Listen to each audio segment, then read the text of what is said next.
Hello, gorgeous. I'm Jennifer Waller, founder and CEO of Celtic Complexion Luxury Artisan Skincare. Welcome back to the Diary of an Artisan Skincare Maker.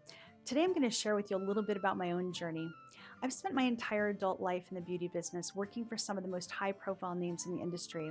At times glamorous, at times stressful, but the ultimate lesson I learned being in the industry was to worship youth. Now, this concept didn't really bother me in my 20s because, after all, a 20-something really never thinks they're going to get old. But as I did start to age, I noticed the desperation to look young at any cost, especially in the marketing. I mean, it's hard not to, with teenage supermodels staring at you from every media outlet, and this was long before the internet. As I got older in the industry, my own skin was constantly flushed with rosacea, which is a condition that's very common among people with a Celtic heritage. I never went out without full coverage foundation, and in fact I had at least 6 compacts of MAC Studio Fix because I lived in fear they would discontinue my color.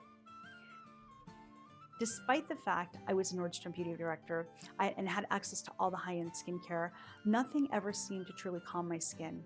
I even went to the physician route and tried a topical prescription product with very minimal change, and I didn't want to be addicted to prescription over the counter for the rest of my life. I just chalked it up to, well, that's my skin.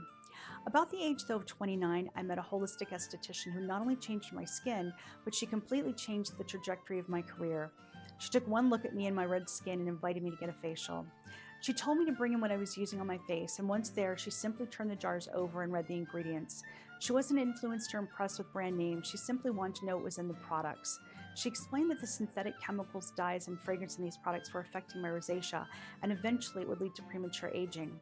I remember looking at her as if she had two heads. I mean, after all, I worked for these companies since I was 17, and I couldn't imagine their products doing me harm. Not only that, but my entire livelihood depended on selling these products. I almost got up and walked away, but, and this is a big but, she had the most gorgeous skin I have ever seen. She wasn't wearing makeup and she was about my mom's age, so that told me she must know what she was talking about. She advised me to go on a cosmetic and skincare diet and refrain from using any commercial brands. She gave me a plant-based serum that she made herself and sent me on my way. I really did want to trust her because it meant she was right and that the companies I worked for didn't have my best interest at heart.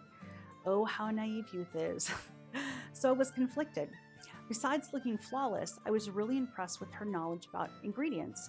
She taught me more about ingredients and lifestyle choices in an hour consultation than I had learned in 10 years working for the big cosmetic companies. That says a lot. The only thing I knew about the products I represented were: 1, which celebrities use them; 2, what magazines they appeared in; and 3, I had all of the scripts memorized. They would give us scripts to sell to the public, if you will. That's the only thing I knew about these products, which is kind of scary. Long story short, within a month of using her serum and getting all of the products I was using off my skin never looked better, and I never looked back. I quit my cushy job as a beauty director, I went back to school to get my esthetician's license, and for the next decade I became self-taught in green living. I studied books, concepts, and philosophies from authentic people who led by example. These are not people that you will read about in magazines or see on any must-have list, but their lives have been a living example of how to look and feel great at any age. Once I had a thorough grasp of the concepts, I started making products for myself. It was fun creating my own skincare because it was for my face only, and price was no object when it came to ingredients. Only the best was my motto. Soon my friends and family were asking me to blend products for them, and this went on for years.